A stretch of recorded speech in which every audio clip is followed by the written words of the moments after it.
ನಮಸ್ತೆ ಆತ್ಮೇರೆ, welcome to Gurudev. 2023ಯ ಎಕನಾಮಿಕ್ ಕರೆಂಟ್ ಅಫೇರ್ನ ನಾವು ಪಾರ್ಟ್ ವೈಸ್ ನೋಡ್ತಿದ್ವಿ. ಸೊ ಇವತ್ತು ಪಾರ್ಟ್ 3 ಅಧ್ಯಯನ ಮಾಡ್ತಾ ಹೋಗೋಣ. ಓಕೆ, ಎಸ್, ಫಸ್ಟ್ ಒನ್ ಅದರಲ್ಲಿ Oxfam India. Okay, Oxfam India ಅನ್ನುವಂತ ಒಂದು ಸಂಸ್ಥೆ ಸುದ್ದಿ ಒಳಗಿರೋದನ್ನ ನಾವು ನೋಡ್ತಾ ಹೋಗ್ತೀವಿ. ಆಕ್ಸ್ಫಾರ್ಮ್ ಇಂಡಿಯಾ, ಓಕೆ, ಇದೊಂದು ಸಂಸ್ಥೆ.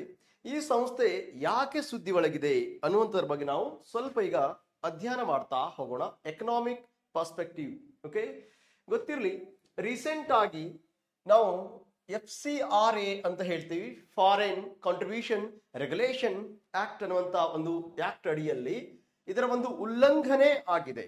ಅಂದ್ರೆ FCRA ಅನ್ನುವಂತ ಒಂದು ಕಾಯ್ದೆಯ ಉಲ್ಲಂಘನೆ ಆಗಿದೆ ಅಂತ ಹೇಳಿ ಇತ್ತೀಚೆಗೆ ನಾವು ಏನ್ ಮಾಡಿದ್ವಿ ಅಂತ ಹೇಳಿದ್ರೆ CBIಗೆ ದೂರು ಕೊಟ್ಟಿದ್ದೀವಿ. ಈ ಆಕ್ಸ್ಫಾರ್ಮ್ ಇಂಡಿಯಾ ಕುರಿತು ಒಂದಷ್ಟು ತನಿಖೆ ಮಾಡಿ ಅಂತ.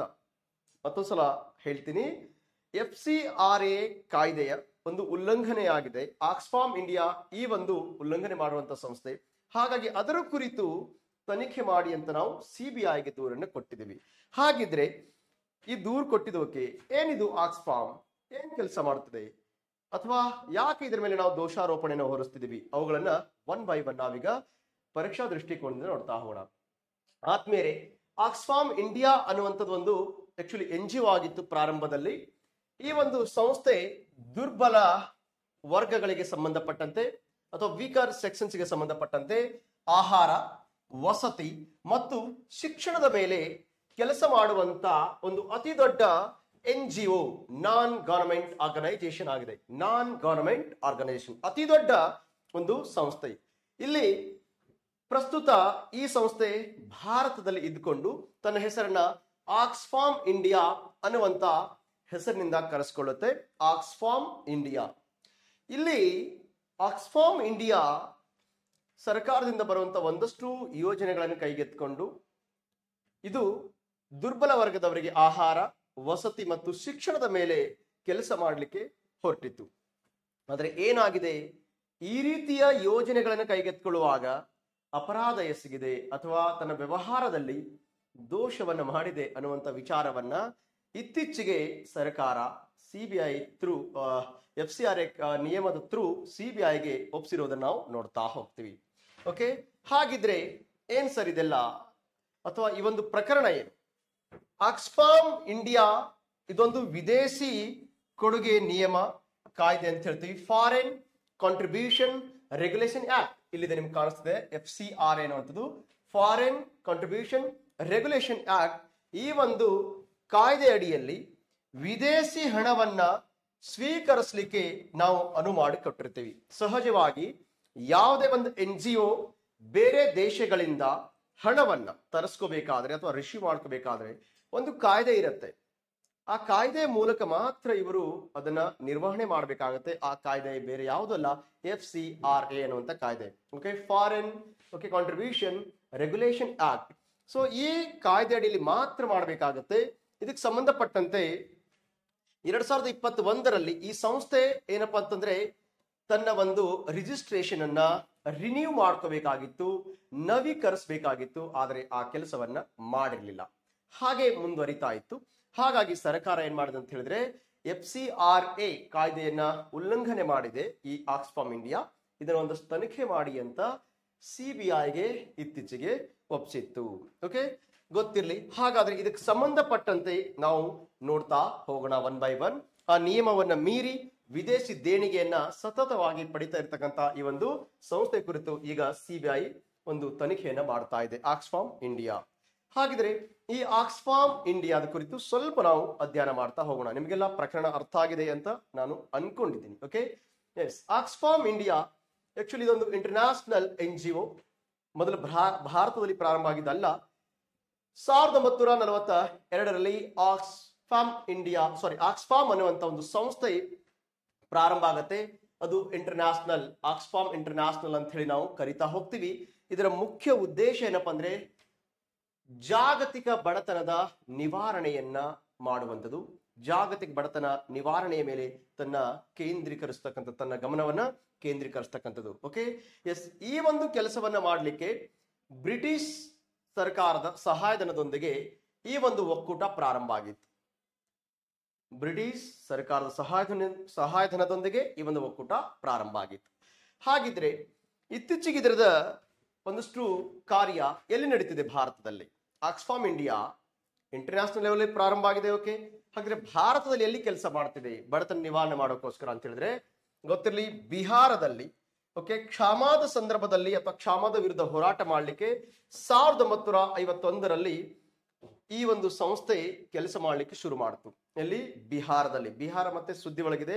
ನಾವು ಈಗಾಗಲೇ ಮೊದಲನೇ ವಿಡಿಯೋದಲ್ಲಿ ನೋಡಿದ್ವಿ, ಭಾರತದಲ್ಲಿ ಫಾಸ್ಟೆಸ್ಟ್ ಪಾವರ್ಟಿ ಎಲಿಮಿನೇಷನ್ ಸ್ಟೇಟ್ ಅಂತ ಹೇಳಿದ್ರೆ ಅದು ಬಿಹಾರ್. ನೀವು ಈಗಾಗಲೇ ನೋಡಿದ್ರಿ ಕೂಡ. ಸೊ ಭಾರತದಲ್ಲಿ ಬಿಹಾರ ಅನ್ನುವಂಥ ರಾಜ್ಯದಲ್ಲಿ ಆ ಒಂದು ಕ್ಷಾಮ ಅಂದ್ರೆ ಫ್ಯಾಮಿನ್. ಹಂಗಂದ್ರೆ ಏನಂದ್ರೆ ಬರ ಸತತವಾಗಿ 2, 3, 4 ವರ್ಷ ಹೀಗೆ ಮುಂದುವರೆದರೆ ಅದಕ್ಕೆ ನಾವು ಕ್ಷಾಮ ಅಂತ ಕರಿತೀವಿ. ಒಂದು ವರ್ಷದಲ್ಲಿ ನಮಗೆ ಹೆಚ್ಚು ಮಳೆ ಬಂದು ಬೆಳೆ ಕೊಚ್ಕೊಂಡು ಹೋದ್ರೆ ಅದಕ್ಕೆ ನಾವು ಅತಿವೃಷ್ಟಿ ಅಂತೀವಿ, ಅಥವಾ ಮಳೆ ಬಾರದೆ ಬೆಳೆ ಬರದೆ ಹೋದ್ರೆ ಅದಕ್ಕೆ ಅನಾವೃಷ್ಟಿ ಅಂತೀವಿ. ಈ ಎರಡೂ ಸಂದರ್ಭಗಳನ್ನು ನಾವು ಡ್ರಾಟ್ ಬರ ಅಂತ ಕರಿತಾ ಹೋಗ್ತೀವಿ. ಓಕೆ, ಈ ಒಂದು ಪರಿಸ್ಥಿತಿ ಹಾಗೆ ಮುಂದುವರೆದ್ರೆ 2-3 ವರ್ಷಗಳ ಕಾಲ ಹಾಗೆ ಮುಂದುವರೆದ್ರೆ ಅದಕ್ಕೆ ನಾವು ಏನಂತ ಕರಿತೀವಿ ಅಂದ್ರೆ ಫ್ಯಾಮಿನ್, ಕ್ಷಾಮ ಅಂತ ಕರಿತೀವಿ. ಅಂತ ಸಂದರ್ಭದಲ್ಲಿ ಈ ಆಕ್ಸ್ಫಾಮ್ ಅನ್ನುವಂಥ ಸಂಸ್ಥೆ ಭಾರತಕ್ಕೆ ಬಂದು 1951ರಲ್ಲಿ ಇಲ್ಲಿ ಕೆಲಸ ಮಾಡ್ಲಿಕ್ಕೆ ಶುರು ಮಾಡಿತು. ಅದಾದ ನಂತರ 2008ರಲ್ಲಿ ಸ್ವತಂತ್ರವಾಗಿ ಭಾರತದಲ್ಲಿ ಒಂದು ಕೆಲಸ ಮಾಡುವಂತ NGO ಆಗಿ ಮುಂದುವರಿಯುತ್ತೆ. ಪ್ರಾರಂಭದಲ್ಲಿ ಭಾರತದಲ್ಲಿ ತನ್ನ ಯಾವುದೇ ಶಾಖೆ ತೆರಿಬೇಕಂತ ಅನ್ಕೊಂಡಿರ್ಲಿಲ್ಲ. ಆದ್ರೆ 2008ರ ನಂತರ ಈ ಸಂಸ್ಥೆ ಭಾರತದಲ್ಲಿ ತಂದೆ ಆದಂತ ಒಂದು ಸ್ವತಂತ್ರ ಶಾಖೆಯನ್ನು ಹೊಂದುವ ಪ್ರಯತ್ನ ಮಾಡಿದ್ದು. ಅದಕ್ಕೆ ಆಕ್ಸ್ಫಾಮ್ ಇಂಡಿಯಾ ಅಂತ ನಾವು ಕರಿತೀವಿ. ಆಕ್ಸ್ಫಾಮ್ ಇಂಡಿಯಾ ಈ ಸಂಸ್ಥೆ. ಆದ್ರೆ ಇತ್ತೀಚೆಗೆ ಅದು ನಿಯಮವನ್ನ ಉಲ್ಲಂಘನೆ ಮಾಡಿ ಹಣವನ್ನ ಪಡೆದಿರುವಂತ ಪ್ರಕರಣದ ಆಧಾರದ ಮೇಲೆ ಮತ್ತು ರಿನ್ಯೂ ಮಾಡದೇ ಇರುವಂತಹ ಪ್ರಕರಣದ ಆಧಾರದ ಮೇಲೆ ನಾವು CBIಗೆ ವಹಿಸಿದ್ದೀವಿ ಅನ್ನುವಂಥದ್ದು. ಓಕೆ, ಎಸ್ ಆದ್ಮೇಲೆ ಹಾಗಿದ್ರೆ ಮತ್ತಷ್ಟು ವಿಚಾರಗಳನ್ನು ನೋಡ್ತಾ ಹೋಗೋಣ. ಪ್ರೆಸೆಂಟ್ ಎಲ್ಲೆಲ್ಲಿ ಆಕ್ಸ್ಫಾಮ್ ಕೆಲಸ ಮಾಡ್ತಿದೆ? ಮೊದಲಿಗೆ ಎಲ್ಲಿ ಕೆಲಸ ಮಾಡ್ತಿದೆ ಅಂತ ಹೇಳಿದ್ರೆ ಅದು ಬಿಹಾರಕ್ಕೆ ಬಂದಿತ್ತು 1951 ಅಂತ ನಾವು ತಿಳ್ಕೊಂಡ್ವಿ. ತದನಂತರ ಉತ್ತರ ಪ್ರದೇಶ್, ಜಾರ್ಖಂಡ್, ಬಿಹಾರ್ ಮತ್ತು ಛತ್ತೀಸ್ಗಢ, ಓಕೆ, ಅಸ್ಸಾಂ ಮತ್ತು ಒಡಿಸ್ಸಾ. ಸೊ ಈ ಎಲ್ಲಾ ರಾಜ್ಯಗಳಲ್ಲಿ ಪ್ರಸ್ತುತ ಕೆಲಸ ಮಾಡ್ತಾ ಇದೆ. ಒಟ್ಟಾರೆ 6 ರಾಜ್ಯಗಳಲ್ಲಿ. ಓಕೆ, ಎಸ್ 6 ಬಡ ರಾಜ್ಯಗಳಲ್ಲಿ ಇವತ್ತು ಆಕ್ಸ್ಫಾಮ್ ಇಂಡಿಯಾ, ನಾಟ್ ಆಕ್ಸ್ಫಾಮ್ ಇಂಡಿಯಾ. ಸೊ ಈ ಸಂಸ್ಥೆ ಕೆಲಸ ಮಾಡ್ತಾ ಇದೆ ಒಟ್ಟು 6 ರಾಜ್ಯಗಳಲ್ಲಿ. ಅದರಲ್ಲಿ ಮೊದಲಿಗೆ ಎಲ್ಲಿಪ್ಪ ಅಂತಂದ್ರೆ ಬಿಹಾರದಲ್ಲಿ ತನ್ನ ಕಾರ್ಯವನ್ನ ಪ್ರಾರಂಭ ಮಾಡಿತ್ತು. ಆದ್ಮೇಲೆ ಪ್ರಸ್ತುತ ಆಕ್ಸ್ಫಾಮ್ ಇಂಡಿಯಾ, ನಾಟ್ ಆಕ್ಸ್ಫಾಮ್ ಇಂಡಿಯಾ ಇದೊಂದು ಆಟೋನಮಸ್, ಓಕೆ, ಅಂದ್ರೆ ಸ್ವಾಯತ್ತ ಸಂಸ್ಥೆಯಾಗಿ ಕೆಲಸ ಮಾಡ್ತಾ ಇದೆ. ಇದೊಂದು ಸ್ವಾಯತ್ತ ಸಂಸ್ಥೆಯಾಗಿ ಭಾರತದಲ್ಲಿ ಪ್ರಸ್ತುತ ಕೆಲಸವನ್ನ ಮಾಡ್ತಾ ಇದೆ. ಒಟ್ಟಾರೆ ಇದರದ್ದು ಕೆಲಸ ಏನಪ್ಪಾ ಅಂದ್ರೆ ಬಡತನವನ್ನ ನಿವಾರಣೆ ಮಾಡುವಂತ ಕೆಲಸವನ್ನ ಇದು ಮಾಡ್ತಾ ಹೋಗುತ್ತೆ. ಎಸ್, ಒಟ್ಟಿನಲ್ಲಿ ವಿಶ್ವದಾದ್ಯಂತ 21 ಓಕೆ ಆಕ್ಸ್ಫಾಮ್ಗಳು ಇವತ್ತು ಕೆಲಸ ಮಾಡ್ತಿದೆ, ಸದಸ್ಯ ರಾಷ್ಟ್ರಗಳು ಅಲ್ಲೆಲ್ಲ. ಮುಂದುವರೆದು ನಾವು ನೋಡ್ತಾ ಹೋಗೋಣ. ಎಸ್, ಹಾಗಿದ್ರೆ ಆಕ್ಸ್ಫಾಮ್ ಬಗ್ಗೆ ನೋಡಿದ್ವಿ. ಆಕ್ಸ್ಫಾಮ್ ಅದಕ್ಕೆ ತನಿಖೆ ಮಾಡಲಿಕ್ಕೆ FCRA ಕಾಯ್ದೆ ಅಡಿಯಲ್ಲಿ ನಾವು CBI ಕೂಡ ವಹಿಸಿದ್ವಿ. ಹಾಗಾದ್ರೆ FCRA foreign contribution regulation act ಈ ಒಂದು ಕಾಯ್ದೆ ಏನ್ ಹೇಳುತ್ತೆ ಅದ್ರ ಬಗ್ಗೆ ಒಂದಷ್ಟು ನಾವು ನೋಡ್ತಾ ಹೋಗೋಣ.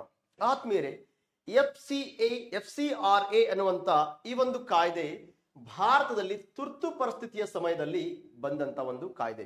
1976 ಟೈಮ್ ಪೀರಿಯಡ್ ಅಲ್ಲಿ ಅವಾಗಿದು FCRA ಅಂತ ಇರಲಿಲ್ಲ. ಒಟ್ಟಾರೆ ವಿದೇಶಿ ಹಣವನ್ನ ನಾವೇನಾದ್ರು ತೆಗೆದುಕೊಂಡ್ರೆ ಅಥವಾ ಯಾವುದೇ ವಿದೇಶಿ ದೇಣಿಗೆ ತೆಗೆದುಕೊಂಡ್ರೆ ಅದ್ರ ಮೇಲೆ ನಿಯಂತ್ರಣ ಹೇರ್ಲಿಕ್ಕಂತ ಮೊದಲ ಬಾರಿಗೆ ನಾವು ಭಾರತದಲ್ಲಿ ತುರ್ತು ಪರಿಸ್ಥಿತಿಯ ಸಂದರ್ಭದಲ್ಲಿ ಈ ತರದ ಒಂದು ಕಾಯ್ದೆಯನ್ನ ತಂದಿದ್ವಿ.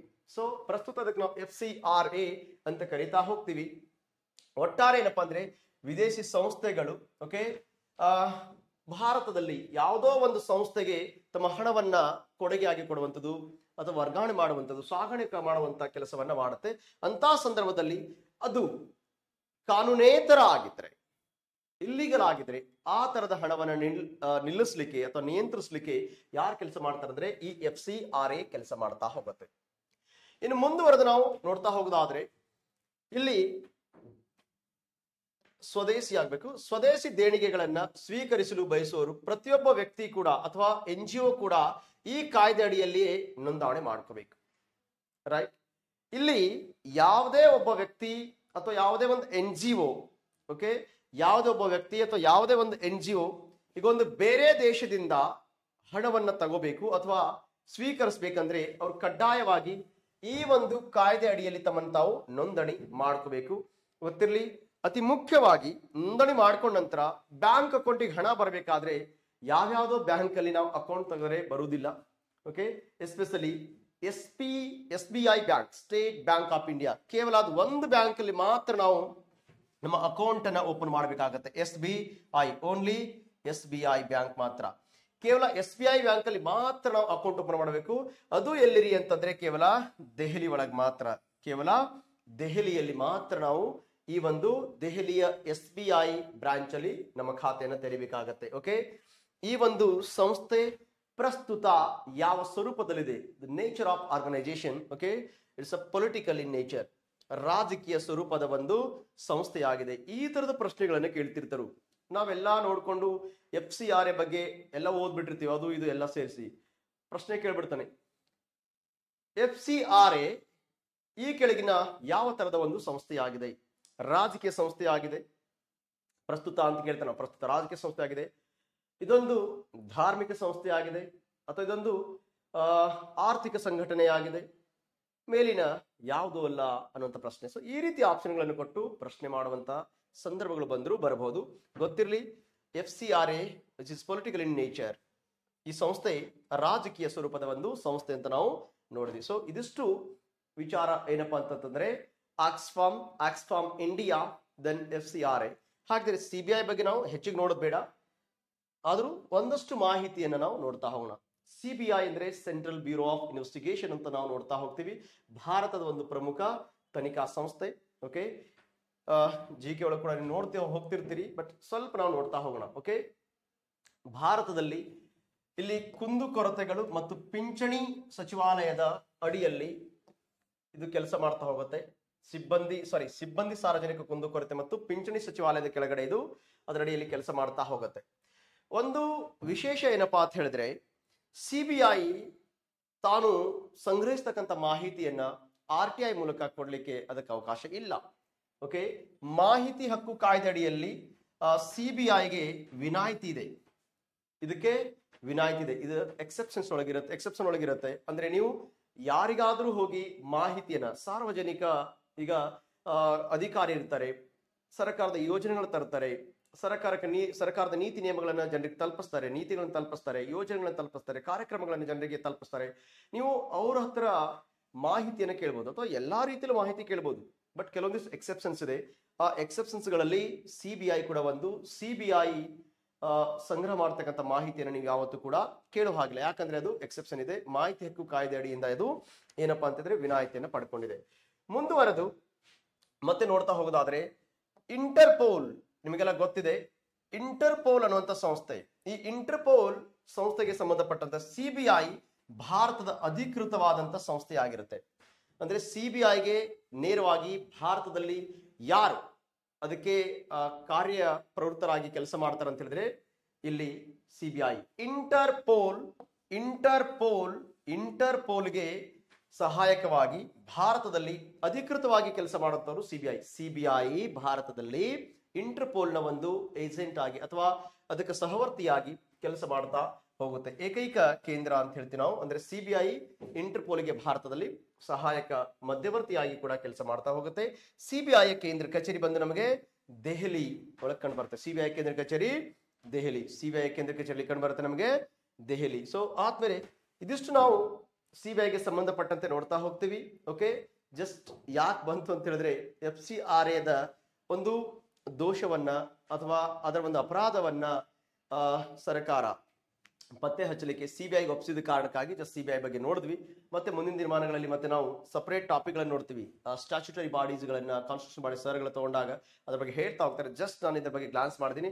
ನಮ್ಮ subject actually current affair, so ಅದ್ರ ಬಗ್ಗೆ ನಾವು ನೋಡ್ತಾ ಹೋಗೋಣ. ಓಕೆ, ಎಸ್, ವೆರಿ ಇಂಪಾರ್ಟೆಂಟ್ಲಿ ಸಾಕಷ್ಟು ಇತ್ತೀಚಿನ ದಿನಗಳಲ್ಲಿ ಬೇರೆ ಬೇರೆ ವಿಚಾರಗಳಿಗಾಗಿ ನಾವು ಹಿಂದಿನ ಅನೇಕ ಈಗಾಗಲೇ 2 ವಿಡಿಯೋಸ್ಗಳಲ್ಲಿ ನಾವು ಸ್ಪಾಟ್ ಮಾರ್ಕೆಟ್ ಬಗ್ಗೆ ಆಗಿರ್ಬೋದು, ಅಥವಾ ನಾವಲ್ಲಿ ನೋಡುವಾಗ ಒಂದಷ್ಟು ಈ ವಿಂಡ್ಫಾಲ್ ಬಗ್ಗೆ ಆಗಿರ್ಬೋದು, ಬೇರೆ ಬೇರೆ ರೀತಿಯಾದಂತಹ ಮಾರ್ಕೆಟ್ಗಳನ್ನು ನೋಡಿದಾಗ ಇದೆಲ್ಲದಕ್ಕೂ ಮೂಲ ಯಾವ್ದಪ್ಪ, ಅಥವಾ ಇದೆಲ್ಲದಕ್ಕೂ ನಿಯಂತ್ರಣ ಮಾಡೋದು ಯಾರಪ್ಪ ಅಂತಂದ್ರೆ SEBI. Okay, securities and exchange board of India ಅನ್ನುವಂಥ ಸಂಸ್ಥೆ. ಈ ಸಂಸ್ಥೆ ಏನ್ ಮಾಡುತ್ತಂದ್ರೆ ಭಾರತದಲ್ಲಿ ಒಟ್ಟಾರೆ ಹಣಕಾಸು ಮಾರುಕಟ್ಟೆಯನ್ನ ನಿಯಂತ್ರಣ ಮಾಡೋ ಕೆಲಸವನ್ನ ಮಾಡ್ತಾ ಹೋಗುತ್ತೆ. ಹಣಕಾಸು ಮಾರುಕಟ್ಟೆಯನ್ನ ನಿಯಂತ್ರಣ ಮಾಡೋ ಕೆಲಸವನ್ನ. ಹಾಗಿದ್ರೆ ಭಾರತದಲ್ಲಿ ಸೆಬಿ ಯಾವಾಗ ಸ್ಥಾಪನೆಯಾಗಿದ್ದು? 1988ರಲ್ಲಿ ಸ್ಥಾಪನೆ ಆಗುತ್ತೆ. ಬಟ್ ಈ ಸಂಸ್ಥೆ ಶಾಸನಾತ್ಮಕ ಸಂಸ್ಥೆ ಆಗಿದ್ದು ಯಾವಾಗ ಕೇಳಿದ್ರೆ 1992 1992 ನಲ್ಲಿ ಇದು ಒಂದು ಸ್ಟ್ಯಾಚ್ಯುಟರಿ ಬಾಡಿ ಆಗಿ ಹೊರಹೊಮ್ಮುತ್ತೆ. ನಾವು ಮತ್ತೊಂದು ವಿಡಿಯೋದಲ್ಲಿ ಬರೋಣ, ಎಲ್ಲಾ ಶಾಸನಾತ್ಮಕ ಸಂಸ್ಥೆಗಳೊಂದಿಗೆ ಮತ್ತೊಂದ್ಸಲ ಬರೋಣ. ಅರ್ಥಶಾಸ್ತ್ರಕ್ಕೆ ಸಂಬಂಧಪಟ್ಟಂತೆ ಶಾಸನಾತ್ಮಕ ಸಂಸ್ಥೆಗಳಂತ ಬರುತ್ತೆ. ಓಕೆ, ಸೊ 88ರಲ್ಲಿ ಸ್ಥಾಪನೆ ಆಗುತ್ತೆ. 92ರಲ್ಲಿ ಇದೊಂದು ಸ್ಟ್ಯಾಚ್ಯುಟರಿ ಬಾಡಿ ಆಗಿ ಹೊರಹೊಮ್ಮುತ್ತೆ. ಓಕೆ, ಆದ್ಮೇಲೆ ಇದೊಂದು ಇವತ್ತು ಶಾಸನಬದ್ಧ ಸಂಸ್ಥೆ ಆಗಿದೆ. ಮಾರುಕಟ್ಟೆ ನಿಯಂತ್ರಕವಾಗಿ ಕೆಲಸ ಮಾಡುತ್ತೆ. ಮಾರುಕಟ್ಟೆ ಅಂದ್ರೆ ಸಾಮಾನ್ಯ ತರಕಾರಿ ಮಾರುಕಟ್ಟೆ, ಆಯಿ ಮಾರುಕಟ್ಟೆ ಅಲ್ಲ. ಭಾರತದಲ್ಲಿ ಬಂಡವಾಳ ಮಾರುಕಟ್ಟೆ, ಹಣಕಾಸು ಮಾರುಕಟ್ಟೆಯ ನಿಯಂತ್ರಕ ಆಗಿ ಇವತ್ತಿದು ಕೆಲಸ ಮಾಡ್ತಾ ಹೋಗುತ್ತೆ. Okay, S. ಹಾಗಾದ್ರೆ ಸೆಬಿ ಮಂಡಳಿ ಇದೆಯಲ್ಲ, ಈ ಸೆಬಿ ಬೋರ್ಡ್, ರೈಟ್, ಇಲ್ಲಿ ಕೇಂದ್ರ ಸರ್ಕಾರದಿಂದ ನಾಮ ನಿರ್ದೇಶಿತಗೊಂಡವರು ಒಬ್ಬರು ಅಧ್ಯಕ್ಷರಾಗ್ತಾರೆ. ಈಗ ಪ್ರಸ್ತುತ ಇರತಕ್ಕಂಥವ್ರು Shrimati ಮದಬಿ Puri Butch, Shrimati ಮದಬಿ Puri Butch. So ಯಾಕೆ ಬರಿಬೇಕಾಯ್ತಂದ್ರೆ ಇವರು ಸೆಬಿಯ ಮೊಟ್ಟ ಮೊದಲ ಮಹಿಳಾ ಅಧ್ಯಕ್ಷರು, ಹಾಗಾಗಿ ಬರಿಬೇಕಾಯ್ತು. ಪ್ರಸ್ತುತ ಇರತಕ್ಕಂತ ಶ್ರೀಮತಿ ಮದಬಿ ಪುರಿ ಬುಚ್ ರವರು ಇವರು ಸೆಬಿಯ ಮೊಟ್ಟ ಮೊದಲ ಮಹಿಳಾ ಅಧ್ಯಕ್ಷರು. ಓಕೆ, ಯಾರಿಂದ ನಾಮನಿರ್ದೇಶನ ಆಗ್ತಾರೆ ಅಂತ ಹೇಳಿದ್ರೆ ಕೇಂದ್ರ ಸರ್ಕಾರದಿಂದ ಇವರು ನಾಮನಿರ್ದೇಶನ ಆಗ್ತಾರೆ. ನಾವು ಸಾಕಷ್ಟು ಬಾರಿ ಓದುವಂಥದ್ದು ಒಂದೇ ಒಂದು ವಿಚಾರ ಅಂದ್ರೆ ಸೆಬಿಯ ಮುಖ್ಯಸ್ಥರು ಯಾರು, ಈಗ ಮಹಿಳೆಯಾಗಿದ್ದಾರೆ ಅದಕ್ಕಾಗಿ. ಆದ್ರೆ ಸಮ್ಟೈಮ್ಸ್ ಮುಂದುವರೆದ ಪ್ರಶ್ನೆ ಕೇಳಿದಾಗ ಹುಷಾರಿರ್ಬೇಕಾಗತ್ತೆ ಹೈಯರ್ ಎಕ್ಸಾಮ್ಸ್ ಗಳಿಗೆ. ಆದ್ಮೇಲೆ ಸೆಬಿಯ ಮಂಡಳಿ ಒಳಗೆ ಯಾರು ಇರ್ತಾರೆ, ಯಾಕಂತ ಹೇಳಿದ್ರೆ ಈಗ ಸೆಬಿಯಿಂದ ಅವರಿಗೆ ನಾವು ಏನಪ್ಪಾ ಅಂದ್ರೆ ಇನ್ವೆಸ್ಟಿಗೇಷನ್ ಕೊಟ್ಟಿದ್ವಿ. ಈ ಇನ್ವೆಸ್ಟಿಗೇಷನ್ ಒಳಗಡೆಗೆ ಸೆಬಿ ಇರುತ್ತನ್ನೋದಾದ್ರೆ ಸೆಬಿ ಒಳಗೆ ಯಾರ್ಯಾರು ಇರ್ತಾರೋ ಅದು ಆಕ್ಚುಲಿ ಒಬ್ಬ ಅಧಿಕಾರಿ ಆಗೋನಿಗೆ ಒಂದಿಷ್ಟು ಗೊತ್ತಿರಬೇಕಾದ ವಿಚಾರ.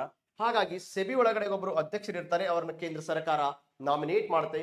ಅದರ ಜೊತೆಗೆ ಹಣಕಾಸು ಸಚಿವಾಲಯದಿಂದ 2 ಸದಸ್ಯರಿರ್ತಾರೆ. ಓಕೆ, ಮಿನಿಸ್ಟ್ರಿ ಆಫ್ ಫೈನಾನ್ಸ್ ದಿಂದ 2 ಸದಸ್ಯರಿರ್ತಾರೆ. ತದನಂತರ ರಿಸರ್ವ್ ಬ್ಯಾಂಕ್ ಆಫ್ ಇಂಡಿಯಾದಿಂದ ಓಕೆ ಒಬ್ಬ ಸದಸ್ಯ ಇರ್ತಾನು, ರಿಸರ್ವ್ ಬ್ಯಾಂಕ್ ಆಫ್ ಇಂಡಿಯಾದಿಂದ ಒಬ್ಬ ಸದಸ್ಯ ಇರ್ತಾನು. ನಂತರ ಕೇಂದ್ರ ಸರ್ಕಾರದಿಂದ ನಾಮನಿರ್ದೇಶಿತಗೊಂಡವರು 5 ಸದಸ್ಯರು ಇರ್ತಾರೆ. ಓಕೆ, ಒಬ್ಬರು ಅಧ್ಯಕ್ಷರು ಪ್ಲಸ್ 2 ಏನಪ್ಪಾ ಅಂದ್ರೆ ಹಣಕಾಸು ಸಚಿವಾಲಯದಿಂದ, ಇನ್ನೊಬ್ಬರು RBI ದಿಂದ, ಮತ್ತೆ 5 ಜನ ನಿಮಗೆ ಏನಪ್ಪಾ ಅಂತ ಹೇಳಿದ್ರೆ ಕೇಂದ್ರ ಸರ್ಕಾರದಿಂದ ನಾಮನಿರ್ದೇಶಿತಗೊಂಡವರು. ಸೊ ಇಷ್ಟು ಜನ ನಿಮಗೆ ಸೆಬಿ ಮಂಡಳಿ ಕಂಡು ಬರ್ತಾರೆ. 3, 4 + 5 9 ಜನ ಇರ್ತಾರೆ ಸೆಬಿ ಮಂಡಳಿ ಒಳಗೆ. ಒಟ್ಟು ಅಧ್ಯಕ್ಷರನ್ನು ಸೇರಿದಂತೆ 9 ಜನ ನಾವು ನೋಡ್ಲಿಕ್ಕೆ ಸಿಗತ್ತೆ. ಸೆಬಿಯ ಕೇಂದ್ರ ಕಚೇರಿ ಮುಂಬೈಯಲ್ಲಿ ಕಂಡು ಬರುತ್ತೆ. ಎಲ್ಲಿ? ಮುಂಬೈ. ಹಾಗೇನೆ ಸೆಬಿಯ ಪ್ರಾದೇಶಿಕ ಕಚೇರಿಗಳು ರೀಜನಲ್ ಸೆಂಟರ್ಸ್ ಒಂದು ಅಹಮದಾಬಾದ್, ಕೋಲ್ಕತ್ತಾ, ಚೆನ್ನೈ ಮತ್ತು ದೆಹಲಿ ಒಳಗಡೆಗೆ ನಮಗೆ ಸಿಗುತ್ತೆ. ಒಟ್ಟಾರೆ 4 ಪ್ರಾದೇಶಿಕ ಕಚೇರಿಗಳು, ಒಂದು ಅಹಮದಾಬಾದ್, ಕೋಲ್ಕತ್ತಾ, ಚೆನ್ನೈ ಮತ್ತೊಂದು ದೆಹಲಿ ಅನ್ನುವಂಥದ್ದು. ಆದ್ಮೇಲೆ ಸೊ ಇದಷ್ಟು ನಾವು ಸೆಬಿಗೆ ಸಂಬಂಧಪಟ್ಟಂತೆ ನೋಡುವಂಥದ್ದು. ಇನ್ನು ಮುಂದುವರೆದು ಮಾಲೇಗಾಂವ್ ಸಮಿತಿಯ ಬಗ್ಗೆ ನಾವು ನೋಡ್ತಾ ಹೋಗೋಣ. ಆಕ್ಚುಲಿ ಅನೇಕ ಸಮಿತಿಗಳನ್ನು ಕೂಡ ನಾವು ಅಧ್ಯಯನ ಮಾಡಬೇಕಾಗತ್ತೆ. ಆರ್ಥಿಕತೆಗೆ ಸಂಬಂಧಪಟ್ಟಂತೆ ಬ್ಯಾಂಕಿಂಗ್ ಸುಧಾರಣೆಗಳಿರ್ಬೋದು, ಹಣಕಾಸಿನ ವಲಯದ ಸುಧಾರಣೆಗಳಿರ್ಬೋದು, ಕೃಷಿ ವಲಯದ ಸುಧಾರಣೆಗಳಿರ್ಬೋದು, ಬ್ಯಾಂಕಿಂಗ್ ಸುಧಾರಣೆಗಳಿರ್ಬೋದು, ಬೇರೆ ಬೇರೆ ಸುಧಾರಣೆಗೆ ಸಂಬಂಧಪಟ್ಟಂತೆ. ಆದರೆ ಮಾಲೇಗಾಂವ್ ಸಮಿತಿಯನ್ನು ತೆಗೆದುಕೊಂಡಿದ್ದಕ್ಕೆ ಒಂದು ಕಾರಣ ಇದೆ. ಕಾರಣ ಏನ್ರಿ ಅಂತಂದ್ರೆ RBI ನಲ್ಲಿ ಇರುವಂತಹ ಹೆಚ್ಚುವರಿ ಹಣವನ್ನ ಸರ್ಕಾರಕ್ಕೆ ವರ್ಗಾವಣೆ ಮಾಡಲಿಕ್ಕೆ ಶಿಫಾರಸು ಮಾಡಿರ್ತಕ್ಕಂಥ ಒಂದು ಸಮಿತಿ ಯಾವ್ದಂತಂದ್ರೆ ಈ ಮಾಲೆಗಾಂವ್ ಸಮಿತಿ. ಆ ಕಾರಣಕ್ಕಾಗಿ ನಾವು ಮಾಲೆಗಾಂವ್ ಸಮಿತಿಯನ್ನು ಇಲ್ಲಿ ಆರ್ಥಿಕತೆಯ ವಿಚಾರಗಳಲ್ಲಿ ಅಥವಾ ಎಕನಾಮಿಕ್ ಕರೆಂಟ್ ಅಫೇರ್ಗಳಲ್ಲಿ ನಾವು ನೋಡ್ತಾ ಇದ್ದೀವಿ ತಾತ್ಪರ್ಯ. ಓಕೆ, ಜಸ್ಟ್ ಈ PC ಅಥವಾ ಬೇರೆ ಸಣ್ಣ ಪುಟ್ಟ ಪರೀಕ್ಷೆಗಳಿಗಾದ್ರೆ ಏನಂತ ಕೇಳ್ಬೋದು, ಮಾಲೆಗಾಂವ್ ಸಮಿತಿ ಈ ಕೆಳಗಿನ ಯಾವ ವಿಚಾರಕ್ಕೆ ಸಂಬಂಧಪಟ್ಟಿದೆ? ಬ್ಯಾಂಕಿಂಗ್ ಸುಧಾರಣೆ, ಕೃಷಿ ವಲಯದ ಸುಧಾರಣೆ, ಅಥವಾ ಬಂಡವಾಳ ಮಾರುಕಟ್ಟೆ ಸುಧಾರಣೆ, ಅಥವಾ ಚಾಲ್ತಿ ಖಾತೆಯ ಕೊರತೆ ಸುಧಾರಣೆ ಇತ್ಯಾದಿ. ಹೀಗೆ ಪ್ರಶ್ನೆ ಕೇಳ್ಬೋದು. ಆಗ ನಾವು ನೇರವಾಗಿ ಉತ್ತರ ಏನು ಹಾಕ್ಬೇಕಾಗತ್ತೆ? ಸೊ ಇಲ್ಲಿ ಮಾಲೆಗಾಂವ್ ಸಮಿತಿ ಅನ್ನುವಂಥದ್ದು RBIಯ ಹೆಚ್ಚುವರಿ ಹಣದ ವರ್ಗಾವಣೆಯ ಕುರಿತು ಇರ್ತಕ್ಕಂಥ ಒಂದು ಸಮಿತಿ. ಹಾಗಿದ್ರೆ ನಿಧಾನ ನಾವು ನೋಡ್ತಾ ಹೋಗರಿ. Okay, S. ಆದ್ಮೇಲೆ RBIನ ಹೆಚ್ಚುವರಿ ಅಂದ್ರೆ ಅದರ ಅಗತ್ಯತೆಗಳು ಮತ್ತು ನಿಬಂಧನೆಗಳನ್ನ ಪೂರೈಸಿದ ನಂತರ ಸರ್ಕಾರಕ್ಕೆ ವರ್ಗಾಯಿಸ್ತಕ್ಕಂಥ ಒಂದು ಮೊತ್ತ ಅಂದ್ರೆ RBI ಹತ್ತಿರ ನಾವು ನೋಡ್ತಾ ಹೋಗ್ತೀವಿ. RBI ಹತ್ತಿರ ಇರ್ತಕ್ಕಂಥ ಹಣದಲ್ಲಿ ಬಹುಮುಖ್ಯವಾಗಿ ಎರಡು ವಿಧಗಳಲ್ಲಿ ನಾವು ನೋಡ್ತಾ ಹೋಗೋದಾದ್ರೆ, ಒಂದನೇದ್ದು ಫಾರೆಕ್ಸ್ ರಿಸರ್ವ್ ಅಂತ ಕರಿತೀವಿ. Okay, forex reserve. ಈ ಫಾರೆಕ್ಸ್ ರಿಸರ್ವ್ ಏನಿರುತ್ತೆ, ಈ ಫಾರೆಕ್ಸ್ ರಿಸರ್ವ್ ಸಹಜವಾಗಿ ಫಾರೆಕ್ಸ್ ರಿಸರ್ವ್ ಓಕೆ, ಇದು RBIಗೆ ಬಹಳ ಮುಖ್ಯವಾಗಿ ಬೇಕಾಗತ್ತೆ. ದೈನಂದಿನ ತನ್ನ ವ್ಯವಹಾರ ಮಾಡಲಿಕ್ಕೆ, ಆಮದು ರಫ್ತುಗಳಿಗೆ ಸಾಕಷ್ಟು ಇದು ಉಪಯೋಗ ಆಗತ್ತೆ. ಅದರ ಜೊತೆಗೆ ಈ ಫಾರೆಕ್ಸ್ ರಿಸರ್ವ್ ನ ಇಟ್ಕೊಳ್ಳೋದ್ರ ಜೊತೆಗೆ ಏನ್ ಮಾಡುತ್ತೆ ಅಂತ ಹೇಳಿದ್ರೆ, ಇದು ಲಾಭವನ್ನು ಗಳಿಸ್ತಾ ಹೋಗ್ತಿರುತ್ತೆ. ವಿವಿಧ ಮೂಲಗಳಿಂದ ಲಾಭವನ್ನು ಗಳಿಸ್ತಾ ಹೋಗುತ್ತೆ. ಕೆಲವು ವಿದೇಶಿ ವಿನಿಮಯ ಮಾಡೋದ್ರಿಂದ ಮಾತ್ರ ಅಷ್ಟೇ ಅಲ್ಲ, ಬ್ಯಾಂಕುಗಳಿಗೆ ಸಾಲ ಕೊಡೋದ್ರಿಂದ ಇರಬಹುದು, ಅಥವಾ ಇನ್ನು ವಿವಿಧ ಮೂಲಗಳಿಂದ ಹಣವನ್ನು ಟಂಗಿಸೋದ್ರಿಂದ ಇರ್ಬೋದು, ಅಥವಾ ಬೇರೆ ದೇಶಗಳಿಗೆ ಹಣವನ್ನು ಟಂಗಿಸೋದ್ರಿಂದ ಇರ್ಬೋದು, ಇತ್ಯಾದಿ ವಿಧಾನಗಳ ಮೂಲಕ ನಾವು ಮುಂದಿನ ಒಂದು RBI ಟಾಪಿಕ್ ಒಳಗೆ ಬೇಕಾದ್ರೆ ನೋಡುವಾಗ ಅದನ್ನ ನೋಡೋಣ. ಸೊ ಒಟ್ಟಾರೆ ತಾನು ಗಳಿಸಿರ್ತಕ್ಕಂಥ ಲಾಭ ಇರುತ್ತೆ, ಆ ಲಾಭವನ್ನ ನಾವು ಈಗ RBI ಅಂದ್ರೆ ಸರ್ಕಾರದ ಬ್ಯಾಂಕ್ ಅಂತ ಹೇಳ್ತೀವಿ. ಹಾಗಾದ್ರೆ RBI ಲಾಭ ಸರ್ಕಾರದ ಲಾಭ ಅಂತಾನೆ ಅರ್ಥ. ಅದಕ್ಕಾಗಿ ಸರ್ಕಾರ ಏನ್ ಮಾಡ್ತು, ಆ ಹಣವನ್ನ ತಗೋಬೇಕು ಅನ್ನೋ ಕಾರಣಕ್ಕಾಗಿ ಸೊ ಒಂದು ಸಮಿತಿಯನ್ನ ಮಾಡುವಂತ ಪ್ರಯತ್ನವನ್ನ ಮಾಡ್ತು. ಸರ್ಕಾರ 2013 ನೇಮಕ ಮಾಡಿರ್ತಕ್ಕಂಥ ಒಂದು ಸಮಿತಿ ಯಾವ್ದಪ್ಪ ಅಂದ್ರೆ ಮಾಲೆಗಾಂವ್ ಸಮಿತಿ ಅಂತ ನಾವು ನೋಡ್ತಾ ಹೋಗ್ತೀವಿ. ಮಾಲೆಗಾಂವ್ ಸಮಿತಿ ಆದ್ಮೇಲೆ ಈ ಮಾಲೆಗಾಂವ್ ಸಮಿತಿ ಕೊನೆಗೆ ಏನ್ ಹೇಳುತ್ತಂತಂದ್ರೆ, ಹೆಚ್ಚುವರಿ ಹಣವನ್ನ ಸರ್ಕಾರಕ್ಕೆ ವರ್ಗಾಯಿಸಬೇಕಂತ ಇದು ತನ್ನ ಶಿಫಾರಸಲ್ಲಿ ಹೇಳ್ಬಿಡುತ್ತೆ. ಮಾಲೆಗಾಂವ್ ಸಮಿತಿ ಹೇಳಿದ್ದೇನಪ್ಪಾ ಅಂದ್ರೆ ವಿಚಾರ, RBI ಅಲ್ಲಿ ಇರ್ತಕ್ಕಂಥ ಹೆಚ್ಚುವರಿ ಹಣವನ್ನ ಏನ್ ಮಾಡ್ಬೇಕಂತ ಹೇಳಿದ್ರೆ ಸರ್ಕಾರಕ್ಕೆ ವರ್ಗಾವಣೆ ಮಾಡ್ಬೇಕಂತ ಹೇಳಿದ ನಂತರ ಕೊನೆಗೆ RBI ಸುಮಾರು ಎಷ್ಟು ಹಣವನ್ನ ವರ್ಗಾವಣೆ ಮಾಡಿದೆ ಅಂತಂದ್ರೆ 87,416 ಕೋಟಿ ರೂಪಾಯಿಯನ್ನ ಕೇಂದ್ರ ಸರ್ಕಾರಕ್ಕೆ ವರ್ಗಾವಣೆ ಮಾಡಿದೆ. 87,416 ಕೋಟಿ ರೂಪಾಯಿಯನ್ನ ಸರಿಸುಮಾರು 188% ಓಕೆ ಆಗಿದೆ ಅಂತ ಹೇಳ್ತೀವಿ. ಇಲ್ಲಿ 2021-22 ಹೋಲಿಕೆ ಮಾಡ್ಕೊಂಡ್ರಿ, ಯಾಕಂದ್ರೆ 2021-22 ಕೂಡ ಕೊಟ್ಟಿತ್ತು. ಎಷ್ಟು ಕೊಟ್ಟಿತ್ತು ಅಂತಂದ್ರೆ ಅವಾಗ 30,307 ಕೋಟಿ. ಆದ್ರೆ ಅದನ್ನ ಈಗ ಕಂಪೇರ್ ಮಾಡಿ ನೋಡಿದ್ರೆ ಸರಿಸುಮಾರು 188%. ಓಕೆ, ಅಂದ್ರೆ 87,416 ಕೋಟಿ ರೂಪಾಯಿಯನ್ನ ಸರ್ಕಾರಕ್ಕೆ ಕೊಟ್ಟಿರುವಂತದ್ದು. ಸೊ ಹಾಗಾಗಿ ಮಾಲೆಗಾಂವ್ ಸಮಿತಿ ಬಗ್ಗೆ ನಾವು ಒಂದಷ್ಟು ತಿಳ್ಕೋಬೇಕಾಗತ್ತೆ. ಪ್ಲಸ್ ಈ ಒಂದಷ್ಟು ಪರ್ಸೆಂಟೇಜ್ ಅಮೌಂಟ್ ಕುರಿತು ಸಮಟೈಮ್ಸ್ ಕೇಳುವಂತಹ ಸಮಯ ಬಂದರೂ ಬರಬಹುದು. ಹಾಗಾಗಿ ಮಾಲೆಗಾಂವ್ ಸಮಿತಿ ಬಗ್ಗೆ ನಾವು ತಿಳ್ಕೋಬೇಕಾಗುತ್ತೆ ಆದ್ಮೇಲೆ. ಓಕೆ, ನೆಕ್ಸ್ಟ್ ಮುಂದುವರೆದು ಮತ್ತೊಂದು ವಿಚಾರ ಸಾಕಷ್ಟು ಆಗಾಗ ಸುದ್ದಿಯಲ್ಲಿ ಬರ್ತಕ್ಕಂಥದ್ದು ಎಕನಾಮಿ ಸಂಬಂಧಪಟ್ಟಂತೆ, ಲಿವರ್ ಅಂತ ಹೇಳ್ತೀವಿ ನಾವು. ಏನ್ ಲಿವರ್ ಅಂತಂದ್ರೆ London international bank order price ಅಂತ ಕರಿತೀವಿ, ಆ ರೇಟ್ ಅಂತ ಕರಿತೀವಿ. London inter bank offer okay rate ಅಂತ ಹೇಳಿದ್ರೆ ಇಲ್ಲಿ ಲಂಡನ್ ಅಂತರ್ ಬ್ಯಾಂಕಿನ ಒಂದು ದರ ಅಂತ ಕರಿತಾ ಹೋಗ್ತೀವಿ. ಸೊ ಈ ದರ ಏನ್ ಕೆಲಸ ಮಾಡುತ್ತೆ, ಹೇಗೆ ಕೆಲಸ ಮಾಡುತ್ತೆ, ಯಾಕೆ ಸುದ್ದಿ ಒಳಗಿದೆ, ಅದಕ್ಕೆ ನಾವು ಲೀಬರ್ ಅಂತ ಕರಿತೀವಿ. ಸೊ ಅಲ್ಲಿ ನಿಮ್ಗೆ ಕಾಣಿಸ್ತಿದೆ LIBOR ಲೀಬರ್ ಅಂತ ಕರಿತೀವಿ. ಆದ್ಮೇಲೆ ಜಾಗತಿಕ ಬ್ಯಾಂಕುಗಳು ಅಲ್ಪಾವಧಿಯ ಸಾಲಗಳಿಗಾಗಿ ಓಕೆ ಇಲ್ಲಿ ಅಂತಾರಾಷ್ಟ್ರೀಯ ಮಾರುಕಟ್ಟೆಯಲ್ಲಿ ಪರಸ್ಪರ ಸಾಲ ಕೊಡುವ ಅಥವಾ ತೆಗೆದುಕೊಳ್ಳುವ ಒಂದು ದರ ಇದಾಗಿದೆ.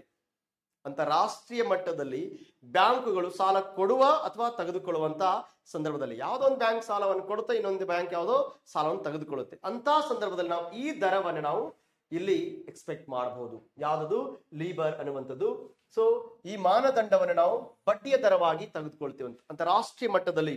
ನೋಡಿ, ಇದು ಯಾವ್ದು ವರ್ಲ್ಡ್ ಬ್ಯಾಂಕೋ IMF ADBನೋ ಆ ತರದಲ್ಲ, ಓಕೆ, ಕೇಂದ್ರ ಬ್ಯಾಂಕುಗಳಿಂದ ಅಂತಾರಾಷ್ಟ್ರೀಯ ಮಟ್ಟದಲ್ಲಿ ಬ್ಯಾಂಕುಗಳು ಸಾಲ ಕೊಡುವಾಗ ಈ ಒಂದು ರೇಟ್ ಅನ್ನ ದರವನ್ನ ಅನುಸರಿಸ್ತವೆ ಅನ್ನುವಂಥದ್ದನ್ನು. ಓಕೆ, ಇದು ಯಾವ ಅವಧಿಗಿದೆ ಅಂದ್ರೆ ಅಲ್ಪಾವಧಿಗಿದೆ ಅನ್ನುವಂಥದ್ದು. ಯಾವ ಅವಧಿಗೆ? ಅಲ್ಪಾವಧಿಗೆ. ಓಕೆ, ಮತ್ತೆ ಲಂಡನ್ ಇದೆ ಅನ್ನೋ ಕಾರಣಕ್ಕಾಗಿ ಕೇವಲ ಲಂಡನ್ ಅಂತ ಮಾತ್ರ ಅನ್ಕೋಬಾರ್ದು, ಹೆಸರು ಮಾತ್ರ London. Okay, yes, London inter bank ಅಂತ ಹೇಳ್ತೀವಿ, London inter bank offer rate ಅಂತ ಹೇಳ್ತೀವಿ. ಬಟ್ ಎಲ್ಲಾ ದೇಶಗಳ ಅಂತಾರಾಷ್ಟ್ರೀಯ ಮಟ್ಟದಲ್ಲಿ ಆಯಾ ಬ್ಯಾಂಕುಗಳು ಸಾಲವನ್ನು ಕೊಡುವಾಗ ಮತ್ತು ತೆಗೆದುಕೊಳ್ಳುವಾಗ ಜಾಗತಿಕ ಮಟ್ಟದಲ್ಲಿ ಅಥವಾ ಅಂತಾರಾಷ್ಟ್ರೀಯ ಮಟ್ಟದಲ್ಲಿ ಓಕೆ ಬ್ಯಾಂಕುಗಳು ಮಾರುಕಟ್ಟೆ ಒಳಗಡೆಗೆ ತಾವು ಸಾಲವನ್ನ ಪಡ್ಕೊಳ್ಳೋದಿರ್ಬೋದು ಅಥವಾ ತಾವು ಕೊಡೋದಾಗಿರ್ಬೋದು. ಅಂತ ಸಂದರ್ಭದಲ್ಲಿ ಈ ದರವನ್ನ ಅನುಸರಿಸಬೇಕಾಗತ್ತೆ. ಇದು ಅಲ್ಪಾವಧಿಗಾಗಿರುತ್ತೆ. ಅಲ್ಪಾವಧಿ ಅಂದ್ರೆ 3 ತಿಂಗಳಿಗೆ ಇದು ಸಂಬಂಧ ಪಟ್ಟಿರುತ್ತೆ. ಎಷ್ಟು ತಿಂಗಳಿಗೆ? 3 ತಿಂಗಳಿಗೆ ಇದು ನಮಗೆ ಸಂಬಂಧ ಪಟ್ಟಿರುವಂತದ್ದು. ಎಸ್ ಆದ್ಮೇಲೆ ಸೊ ಈ ಒಂದು ಲೀಬರ್ ಅನ್ನ ನಾವು 5 ಕರೆನ್ಸಿಗಳಲ್ಲಿ ಮಾತ್ರ ಲೆಕ್ಕ ಹಾಕ್ತಿವಿ. ಕೇವಲ 5 ಕರೆನ್ಸಿಗಳಲ್ಲಿ. ಆ 5 ಕರೆನ್ಸಿಗಳು ಯಾವ್ಯಾವ್ದಪ್ಪ ಅಂತ ಹೇಳಿದ್ರೆ, ಒಂದು ಸ್ವಿಸ್ ಫ್ರಾಂಕ್, ಒಂದನೇದ್ದು ಸ್ವಿಸ್ ಫ್ರಾಂಕ್, ಎರಡನೇದ್ದು ಯುರೋಪಿಯನ್ ಯೂರೋ. ನಿಮಗೆಲ್ಲ ಗೊತ್ತಿದೆ ಯುರೋಪಿಯನ್ ಯೂನಿಯನ್ ಅಲ್ಲಿ 27 ಕಂಟ್ರೀಸ್, ಆದರೆ ಅದರಲ್ಲಿ 20 ಮಾತ್ರ ಇವತ್ತು ಯುರೋಪಿಯನ್ ಯೂರೋವನ್ನ ಅಳವಡಿಸಿಕೊಂಡಿರ್ತಕ್ಕಂಥ ದೇಶಗಳು. ಕೊನೆಯದಾಗಿ ಅದನ್ನ ಅಳವಡಿಸಿಕೊಂಡಿರ್ತಕ್ಕಂಥದ್ದು ಕ್ರೊವೇಷಿಯಾ ಅನ್ನುವಂಥದ್ದು. ಸೊ ಇಲ್ಲಿ ನೆಕ್ಸ್ಟ್ ಬಂದು ಪೌಂಡ್, ಸ್ಟರ್ಲಿಂಗ್ ಪೌಂಡ್ ಅಂತ ಹೇಳ್ತೀವಿ, ಪೌಂಡ್ ಸ್ಟರ್ಲಿಂಗ್ ಅಥವಾ ಸ್ಟರ್ಲಿಂಗ್ ಪೌಂಡ್ ಇಂಗ್ಲೆಂಡ್ ಇಂದು. ನಂತರ ಜಪಾನಿನ ಎನ್, ಫೈನಲಿ ಅಮೆರಿಕಾದ ಡಾಲರ್. ಸೊ ಒಟ್ಟಾರೆಯಾಗಿ 5 ಕರೆನ್ಸಿಗಳನ್ನ ಮಾತ್ರ ಈ ಇಂಟರ್ ಬ್ಯಾಂಕ್ ಆಫರ್ಡ್ ರೇಟ್ ಒಳಗಡೆ ನಾವು ಲೆಕ್ಕ ಹಾಕ್ತೀವಿ ಅಥವಾ ಲೆಕ್ಕಾಚಾರದಲ್ಲಿ ತೆಗೆದುಕೊಳ್ತೀವಿ ಅನ್ನುವಂಥದ್ದು. ಸೊ ಇದು ಲೀಬರ್ ಅನ್ನುವಂಥದ್ದು. ಇಂಟರ್ನ್ಯಾಷನಲ್ ಲೆವೆಲ್ ಬ್ಯಾಂಕುಗಳು ಸಾಲ ತೆಗೆದುಕೊಳ್ಳುವಂತ ಒಂದು ಸಂದರ್ಭದಲ್ಲಿ ಬಡ್ಡಿ ದರವನ್ನ ಈ ಲೀಬರ್ ಆಧಾರದ ಮೇಲೆ ತೆಗೆದುಕೊಳ್ಳುತ್ತೆ. ಒಟ್ಟಾರೆ 5 ಕರೆನ್ಸಿಲಿ ನಮಗೆ ಲೆಕ್ಕಾಚಾರಕ್ಕೆ ಸಿಗತ್ತೆ. Okay, S.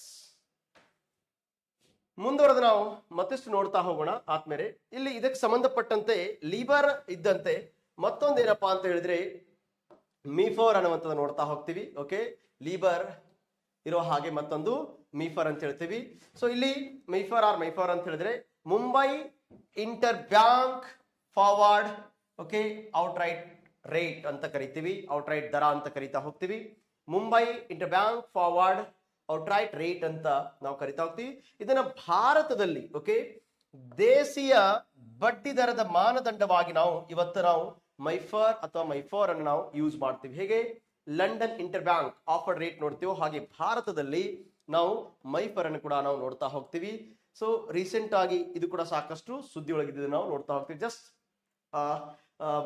ಏನು ಲೀಬರ್ ನೋಡಿದ್ವಿ ಅನ್ನೋ ಕಾರಣಕ್ಕಾಗಿ ಮೈಫರ್ ಬಗ್ಗೆ ಒಂದಷ್ಟು ಮಾಹಿತಿ. ಓಕೆ, ಮುಂದುವರೆದು ಉದಾರೀಕೃತ ರವಾನೆ ಯೋಜನೆ LRS ಓಕೆ ಲಿಬರಲೈಸ್ಡ್ ರೆಮಿಟೆನ್ಸ್ ಸ್ಕೀಮ್ ಅಂತ ಹೇಳ್ತೀವಿ. ಸೊ ಲಿಬರಲೈಸ್ಡ್ ರೆಮಿಟೆನ್ಸ್ ಸ್ಕೀಮ್, ಉದಾರೀಕೃತ ರವಾನೆ ಯೋಜನೆ. ಏನ್ ಸರ್ ಇದು ಉದಾರೀಕೃತ ರವಾನೆ ಯೋಜನೆ ಅಂತ ಹೇಳಿದ್ರೆ, ಆದ್ಮೇಲೆ ನಿರ್ದಿಷ್ಟವಾಗಿ ಅನುಮೋದನೆಗಳನ್ನ ಪಡೆಯದೆ ಗಡಿಯದಾದ್ಯಂತ ಹಣವನ್ನ ರವಾನಿಸಲು. ಸೊ ಇದರ ಅರ್ಥ ಏನಪ್ಪಾ ಅಂತಂದ್ರೆ ಭಾರತದಲ್ಲಿ ಅನುಮೋದನೆ ಪಡೆಯದೆ ಓಕೆ ಅಪ್ರೂವಲ್ ಪಡೆದೇನೆ ನಾವು ಹಣವನ್ನ ಗಡಿ ದಾಟಿ ಹೊರಗಡೆ ಕಳಿಸೋ ಹಾಗಿಲ್ಲ. ಅಂತ ಸಂದರ್ಭದಲ್ಲಿ ನಾವು ಯಾರಾದರೂ ನಮ್ಮ ದೇಶದಿಂದ ಅನುಮೋದನೆ ಪಡೆಯದೆ ನಮ್ಮ ಗಡಿಯನ್ನು ದಾಟಿ ಬೇರೆ ದೇಶಕ್ಕೆ ನಾವು ಹಣವನ್ನ ಕಳಿಸುವಂತ ಸಂದರ್ಭದಲ್ಲಿ ಈ ಉದಾರೀಕೃತ ರವಾನೆ ಯೋಜನೆಯಲ್ಲಿ ನಮಗೆ ಸಾಕಷ್ಟು ಮಹತ್ವಕ್ಕೆ ಬರುತ್ತೆ. ಓಕೆ, ಇದಕ್ಕೆ ಸಂಬಂಧಪಟ್ಟಂತೆ ನೋಡೋದಾದ್ರೆ RBI ಈ ಒಂದು ಲಿಬರಲೈಸ್ಡ್ ಓಕೆ ರೆಮಿಟೆನ್ಸ್ ಸ್ಕೀಮ್ ಅಡಿಯಲ್ಲಿ ಅಪ್ರಾಪ್ತ ವಯಸ್ಕರು ಸೇರಿದಂತೆ ಎಲ್ಲಾ ನಿವಾಸಿ ವ್ಯಕ್ತಿಗಳು, ಮುಖ್ಯಸ್ಥರು, ಇವ್ರು ಯಾರೇ ಆಗಿರ್ಬೋದು, ಒಟ್ಟು ಒಂದು ಹಣಕಾಸು ವರ್ಷದಲ್ಲಿ ಎಷ್ಟರವರೆಗೆ ಹಣವನ್ನ ತಾವು ವರ್ಗಾವಣೆ ಮಾಡಬಹುದು ಅಥವಾ ವ್ಯವಹಾರ ಮಾಡಬಹುದು ಅನ್ನೋದನ್ನ RBI ಇತ್ತೀಚೆಗೆ ಮತ್ತೆ ಅದನ್ನ ಪುನರಾವರ್ತನೆ ಮಾಡಿ ಅಥವಾ ಪುನರ್ವರ್ತಿಸಿ ತಂದಿದೆ ಅನ್ನುವಂಥದ್ದು. ಒಟ್ಟಾರೆಯಾಗಿ ನಾವು ನೋಡ್ತಾ ಹೋಗ್ತೀವಿ ಎಷ್ಟಿದೆ ಅಂತಂದ್ರೆ ಸರಿಸುಮಾರು 2,50,000 ಅಮೆರಿಕನ್ ಡಾಲರ್ ಹಣವನ್ನ ಮಾತ್ರ ನಾವು ಏನ್ ಮಾಡಬಹುದು ಅಂತ ಹೇಳಿದ್ರೆ ಈ ಒಂದು LRS ಅಡಿಯಲ್ಲಿ ನಾವು ಏನ್ ಮಾಡಬಹುದು ಅಂದ್ರೆ ವ್ಯವಹಾರ ಮಾಡಬಹುದು. 2,50,000 ಅಮೆರಿಕನ್ ಡಾಲರ್ ಈ ತರ ಪ್ರಶ್ನೆ ಕೇಳ್ತಾರೆ. ಸೊ ನಾವು ಹಿಂದಿನ ವಿಡಿಯೋದಲ್ಲಿ ಒಂದನ್ನ ನೋಡಿದ್ವಿ ಇದೇ ತರದ್ದು.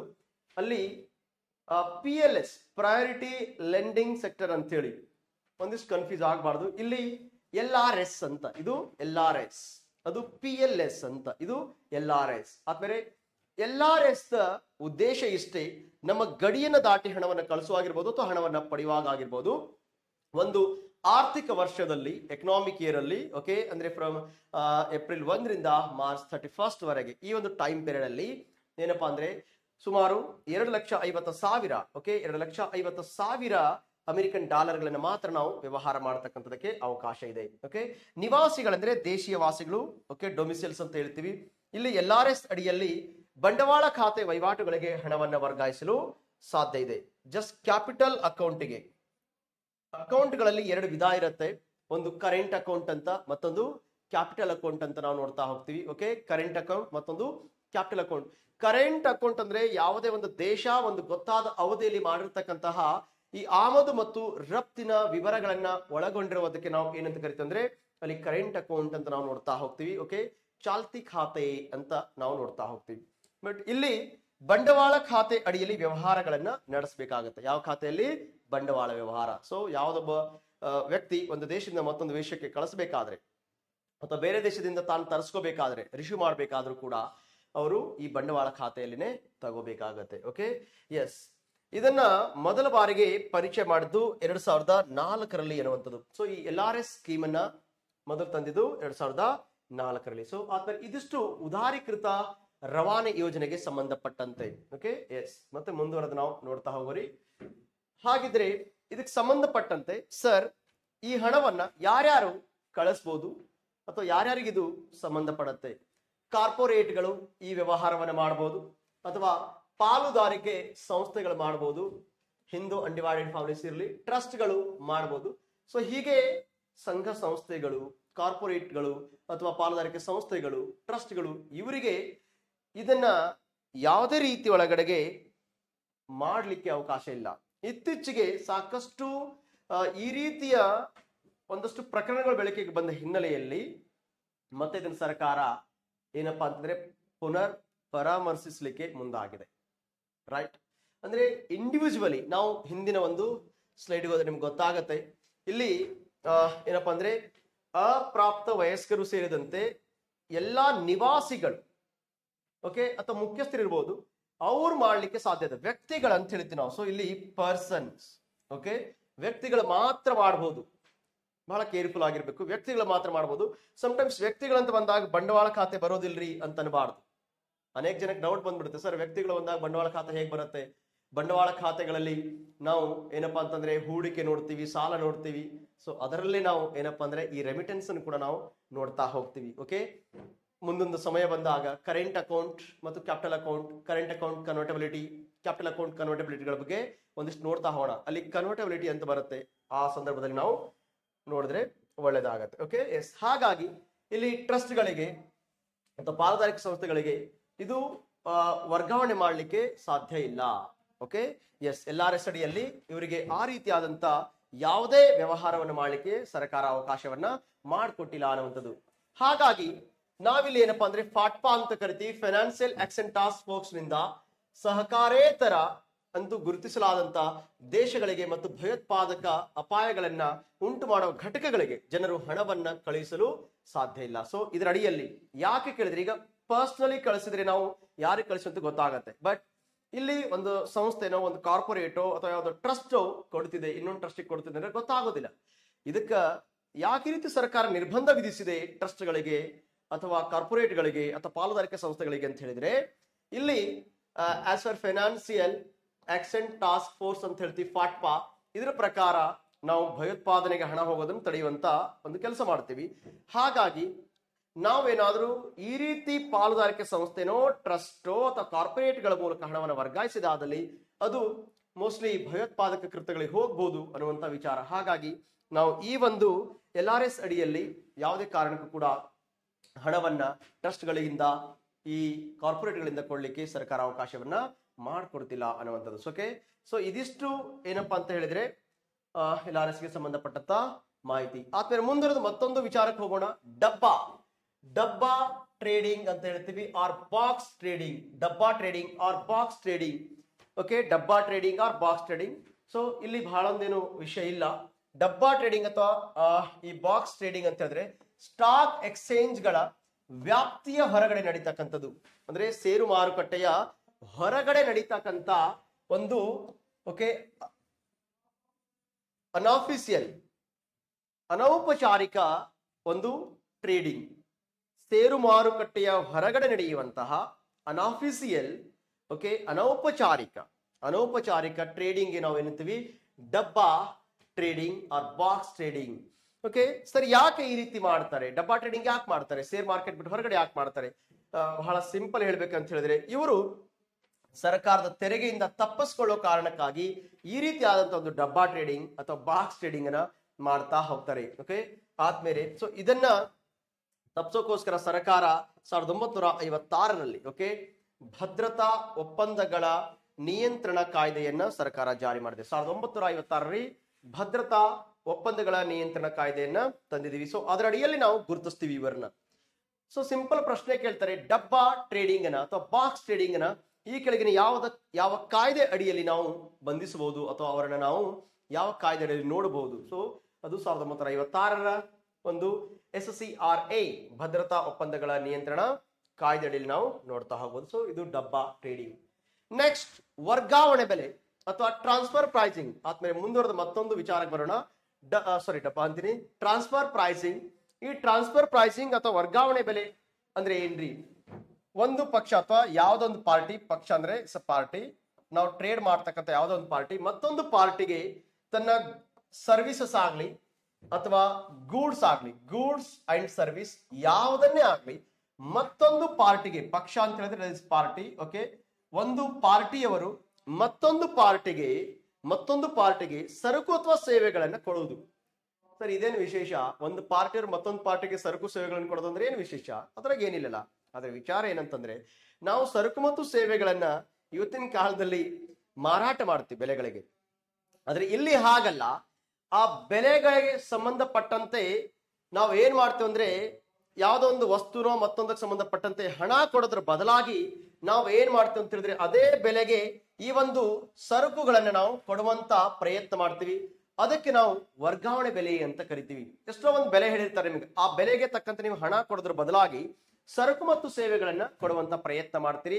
ಹಾಗಾಗಿ ಏನಪ್ಪಾ ಅಂದ್ರೆ ಇದನ್ನ ನಾವು ಏನಂತ ಕರಿತೀವಿ? Transfer pricing. ಆ ರೀತಿಯ ಒಂದು ಬೆಲೆಗಳಿಗೆ ನಾವು ಏನಂತ ಕರಿತೀವಿ? Transfer pricing. ಏನಂತೀವಿ? Transfer pricing. ಓಕೆ ಆದ್ಮೇಲೆ ಮುಂದುವರೆದು ನೋಡ್ತಾ ಹೋಗೋಣ. ಹಸಿರು ಠೇವಣಿ. ಓಕೆ ನಾವು ಗ್ರೀನ್ ಡೆಪಾಸಿಟ್ ಅಂತ ಕರಿತೀವಿ. Green deposit. ಓಕೆ ಏನ್ ಸರ್ ಇದು ಗ್ರೀನ್ ಡೆಪಾಸಿಟ್? ಗ್ರೀನ್ ಡೆಪಾಸಿಟ್ ಅಂದ್ರೆ ಏನು? ಓಕೆ ಒಟ್ಟಾರೆ ಹಸಿರು ಠೇವಣಿ ಅಂತಂದ್ರೆ ನಿಗದಿತ ಅವಧಿಗೆ ನಿಯಂತ್ರಿತ ಘಟಕಗಳನ್ನು, ಓಕೆ ನಾವು ಇಲ್ಲಿ ನಿಯಂತ್ರಿತ ಘಟಕಗಳು ರೆಗ್ಯುಲೇಟೆಡ್ ಎಂಟಿಟೀಸ್ ಅಂತ ಕರಿತೀವಿ. ಅವು ಸ್ವೀಕಾರ ಮಾಡಿರ್ತಕ್ಕಂಥ ಬಡ್ಡಿಯನ್ನ ಓಕೆ ಅದರ ಆಧಾರದ ಮೇಲೆ ನಾವು ಏನ್ ಮಾಡ್ತಾ ಹೋಗ್ತೀವಿ ಅಂದ್ರೆ, ಈ ಹಸಿರು ಹಣಕಾಸಾಗಿ ನಿಯೋಜನೆ ಮಾಡ್ಲಿಕ್ಕೆ ಮೀಸಲಿಡ್ತೀವಂತ. ನಿಧಾನಕ್ಕೆ ನೋಡ್ತಾ ಹೋಗೋಣ. ಒಂದಷ್ಟು ಹೊಸ ವಿಚಾರ ಇದು. ಹಿಂದೆ ಗ್ರೀನ್ ಬಾಂಡ್ ಅಂತ ಬರ್ತಿತ್ತು ಬೇರೆ, ಮಸಾಲಾ ಬಾಂಡ್ ಅಂತ ಬರ್ತಿತ್ತು ಬೇರೆ.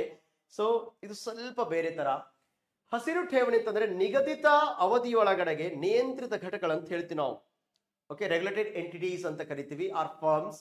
ಅವು ಸ್ವೀಕಾರ ಮಾಡ್ತಕ್ಕಂಥ ಯಾವುದೊಂದು ನಿಯಂತ್ರಿತ ಘಟಕ, ಒಂದು ಫರ್ಮ್, ಒಂದು ಇಂಡಸ್ಟ್ರಿ ಸ್ವೀಕಾರ ಮಾಡ್ತಕ್ಕಂಥ ಬಡ್ಡಿಯನ್ನ ಹೊಂದಿರುವಂತ ಠೇವಣಿಗಳು. ಓಕೆ ಇಲ್ಲಿ ಇಂಟ್ರೆಸ್ಟ್ ಹೊಂದಿರತಕ್ಕಂಥ ಡಿಪಾಸಿಟ್ಸ್ ಏನಿರುತ್ತೆ, ಆ ಡಿಪಾಸಿಟ್ ಇಂದ ಬರ್ತಕ್ಕಂಥ ಆದಾಯವನ್ನ ನಾವು ಹಸಿರು ಹಣಕಾಸಾಗಿ ನಿಯೋಜಿಸಲಿಕ್ಕೆ ಸರ್ಕಾರ ಪ್ರಯತ್ನ ಮಾಡ್ತಿದೆ. ಒಂದ್ಸಲ ಬರೆದು ತೋರಿಸ್ಬಿಡ್ತೀನಿ. ಈಗ ಯಾವುದೊಂದು ರೆಗ್ಯುಲೇಟೆಡ್ ಎಂಟಿಟೀಸ್ ಅಂದ್ರೆ ಸರ್ಕಾರದಿಂದ ನಿಯಂತ್ರಣಕ್ಕೊಳಪಟ್ಟ ಅಥವಾ ಸರ್ಕಾರದ ಒಂದು ಶಾಸನಾತ್ಮಕ ಸಂಸ್ಥೆಗಳ ಹೊರಡಿಸ್ತಕ್ಕಂಥ ಯಾವುದೇ ಒಂದು ಬಾಂಡ್, ಆ ಬಾಂಡಿನ ಮೇಲೆ ಓಕೆ ಅಥವಾ ಆ ಒಂದು ಪತ್ರದ ಮೇಲೆ, ಸಾಲ ಪತ್ರದ ಮೇಲೆ ಸರ್ಕಾರ ಸಾಕಷ್ಟು ಬಾರಿ ಕೆಲವೊಂದು ಬಡ್ಡಿಯನ್ನು ಹೆಚ್ಚು ಕೊಡ್ತಾ ಇರತ್ತೆ.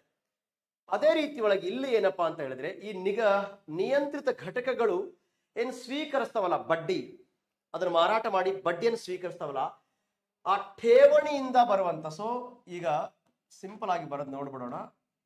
ಈ ಠೇವಣಿಗಳ ಮೂಲಕ ಈ ರೆಗ್ಯುಲೇಟೆಡ್ ಎಂಟಿಟೀಸ್ ಏನಿರುತ್ತೆ, ಈ ರೆಗ್ಯುಲೇಟೆಡ್ ಎಂಟಿಟೀಸ್ಗಳು ಏನ್ ಪಡಿತಾವ ಅಂತ ಹೇಳಿದ್ರೆ ಬಡ್ಡಿಯನ್ನ ಪಡಿತಾವ.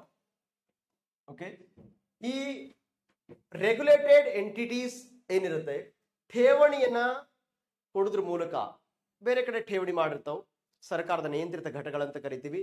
ಇವು ಠೇವಣಿ ಮಾಡೋದ್ರ ಮೂಲಕ ಏನ್ ಪಡಿತಾವ್ ಅಂದ್ರೆ ಬಡ್ಡಿಯನ್ನ ಪಡಿತಾವ್. ಆ ಬಡ್ಡಿ ಏನ್ ಬರುತ್ತೆ, ಆ ಬಡ್ಡಿಯ ಆಕ್ಚುಲಿ ಓಕೆ ಬಡ್ಡಿಯಿಂದ ಬರ್ತಕ್ಕಂಥ ಆದಾಯ ಇರುತ್ತೆ, ಆ ಆದಾಯವನ್ನ ಸರ್ಕಾರ ಏನ್ ಮಾಡ್ತಿದೆ ಅಂದ್ರೆ ಹಸಿರು ಠೇವಣಿಯಾಗಿ ಮೀಸಲಿಟ್ಕೋಬೇಕಂತ ಡಿಸೈಡ್ ಮಾಡ್ತಿದೆ. ಒಂದು ಸಂಸ್ಥೆ ತಾನು ಇಡುವಂತ ಠೇವಣಿಯಿಂದ ಪಡ್ಕೊಳ್ಳುವಂತ ಬಡ್ಡಿ, ಆ ಬಡ್ಡಿಯ ಹಣವನ್ನ ಆದಾಯ ರೂಪವನ್ನೇ ಮಾಡಿಕೊಂಡು ಅದನ್ನ ಈ ಹಸಿರು ಹೂಡಿಕೆ ಮಾಡಬೇಕು ಅಥವಾ ಹಸಿರು ಠೇವಣಿ ಮಾಡ್ಬೇಕಂತ ಮಾಡ್ತಾ ಇದೆ. ಓಕೆ, ಇತ್ತೀಚೆಗೆ RBI ಈ ತರದ ಹಸಿರು ಠೇವಣಿಗಳ ಸ್ವೀಕಾರಕ್ಕಾಗಿ ಒಂದು ಫ್ರೇಮ್ ವರ್ಕ್ ಅನ್ನ ರೆಡಿ ಮಾಡಿ ಬಿಡುಗಡೆ ಮಾಡಿದೆ. ಅಂದ್ರೆ ಸರ್ಕಾರಕ್ಕೆ ಸಂಬಂಧಪಟ್ಟಂತ ರೆಗ್ಯುಲೇಟೆಡ್ ಎಂಟಿಟೀಸ್ಗಳು ಇದನ್ನ ನೀವು ಠೇವಣಿಯನ್ನು ಕೊಡ್ರಿ, ಬೇರೆ ಬೇರೆ ಕಡೆ ನಾವು ಠೇವಣಿಯನ್ನು ಇಡೋದು, ಅದರ ಮೂಲಕ ಬಡ್ಡಿಯನ್ನು ಪಡ್ಕೊಳ್ಳೋದು, ಆ ಬಡ್ಡಿಯನ್ನ ಆದಾಯ ರೂಪದಲ್ಲಿ ಇಟ್ಕೊಂಡು ನಾವು ಏನ್ ಮಾಡ್ತೇವೆ ಅಂತ ಹೇಳಿದ್ರೆ ಹಸಿರು ಠೇವಣಿ ಅಂತ ಇಟ್ಕೋಬೇಕಂತ ಹೇಳಿ RBI ಇತ್ತೀಚೆಗೆ ಅದನ್ನ ಹೇಳಿದೆ. ಹಾಗಾದ್ರೆ ಸೊ ಯಾರ್ಯಾರು ಇದನ್ನ ಮಾಡ್ಬೋದು, ಯಾರ್ಯಾರಿಗೆ ಅನ್ವಯ ಆಗತ್ತೆ? ಸೊ ನಿಧಾನ ನಾವು ನೋಡ್ತಾ ಹೋಗೋರಿ. ಇಲ್ಲಿ RRBs ರೂರಲ್ ರೀಜನಲ್ ಬ್ಯಾಂಕ್ಸ್ ಗಳಿಗೆ ಇದು ಅನ್ವಯ ಆಗಲ್ಲ, ಪ್ರಾದೇಶಿಕ ಗ್ರಾಮೀಣ ಬ್ಯಾಂಕ್ಗಳಿಗೆ ಇದು ಅನ್ವಯ ಆಗೋದಿಲ್ಲ. ನಂತರ ಲೋಕಲ್ ಓಕೆ ಲೋಕಲ್ ಬ್ಯಾಂಕ್ಗಳಿರುತ್ತೆ, ಅವುಗಳಿಗೆ ಕೂಡ ಅನ್ವಯ ಆಗೋದಿಲ್ಲ. ನಂತರ ಪೇಮೆಂಟ್ ಬ್ಯಾಂಕ್, ಸೊ 3 ಬ್ಯಾಂಕ್ಗಳನ್ನು ಹೊರತುಪಡಿಸಿ ಯಾರು ಬೇಕಾದ್ರೂ ಮಾಡಬಹುದು.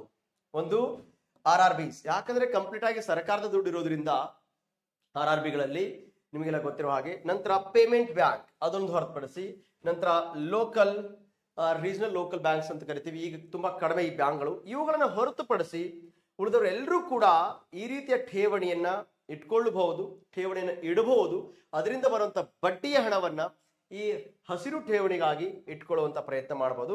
ಆದ್ರೆ ಅತಿ ಮುಖ್ಯ ಏನಂತ ಹೇಳಿದ್ರೆ ಇಲ್ಲಿ ಹಸಿರು ಠೇವಣಿಗಳನ್ನ ಭಾರತದ ರೂಪಾಯಿಗಳಲ್ಲೇ ಇಟ್ಕೊಳ್ಳುವಂತ ಪ್ರಯತ್ನವನ್ನ ಮಾಡಬೇಕಾಗುತ್ತೆ, ರೂಪಾಯಿಗಳಲ್ಲಿ ಇಡಬೇಕು ಕೂಡ.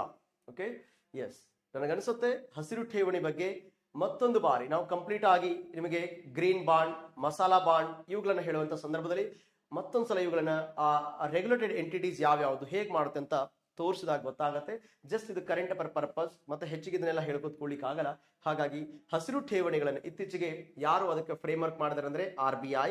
ಸೊ ಇದರಡಿಯಲ್ಲಿ ಒಟ್ಟಾರೆ ಏನಪ್ಪಾ ಅಂದ್ರೆ ಬಡ್ಡಿಯಿಂದ ಬರುವಂತಹ ಹಣವನ್ನ ಆದಾಯವಾಗಿ ಇಟ್ಕೊಂಡು ಹಸಿರು ಠೇವಣಿ ಮಾಡ್ಬೇಕಂತ ಮಾಡಿದೆ. ಇಲ್ಲಿ RRBಗಳಿರ್ಬೋದು ಅಥವಾ ಲೋಕಲ್ ರೀಜನಲ್ ಬ್ಯಾಂಕ್ಸ್ ಆಗಿರ್ಬೋದು, ಅಥವಾ ಇಲ್ಲಿ ಪೇಮೆಂಟ್ ಬ್ಯಾಂಕ್ಸ್ ಮಾತ್ರ ಇಲ್ಲಿ ಒಳಗೊಳ್ಳೋದಿಲ್ಲ, ಅದನ್ನ ಬಿಟ್ಟು ಎಲ್ಲರೂ ಬರ್ತಾರೆ ಅನ್ನುವಂತ ವಿಚಾರ ಅಷ್ಟು ಮಾತ್ರ ತಿಳ್ಕೊಂಡ್ರೆ ಸಾಕು. ಓಕೆ, ಆದ್ಮೇಲೆ ಮತ್ತೆ ಮುಂದುವರೆದು ಮುಂದಿನ ಒಂದು ವಿಡಿಯೋದಲ್ಲಿ ಮತ್ತಷ್ಟು ವಿಚಾರಗಳನ್ನ 2023ರ ಓಕೆ ಒಂದು ವರ್ಷದಲ್ಲಿ ನಡೆದಂತಹ ಕೆಲವು ಆರ್ಥಿಕ ವಿಚಾರಗಳಿಗೆ ಸಂಬಂಧಪಟ್ಟಂತೆ ಸಾಧ್ಯ ಆದಷ್ಟು ಓಕೆ ನೀವು ಕನ್ನಡ ಮ್ಯಾಗಜಿನ್ಗಳಲ್ಲಿ ಓದಿರುವಂತದನ್ನ ಹೊರತುಪಡಿಸಿ ಇನ್ನು ಯಾವ್ಯಾವ್ದು ಕವರ್ ಆಗಿಲ್ಲ ಆ ತರದ ವಿಚಾರಗಳು ಮುಂದೆ ಪರೀಕ್ಷೆಗೆ ಸಾಕಷ್ಟು ಸಹಾಯ ಆಗಬಲ್ಲದು ಅಂತ ಅನಿಸ್ತದೋ ಬರಬಹುದಂತ ಅನಿಸ್ತದೋ ಅಂತವುಗಳ ಬಗ್ಗೆ ಮತ್ತೆ ವಿಚಾರ ಮಾಡ್ತಾ ಹೋಗೋಣ.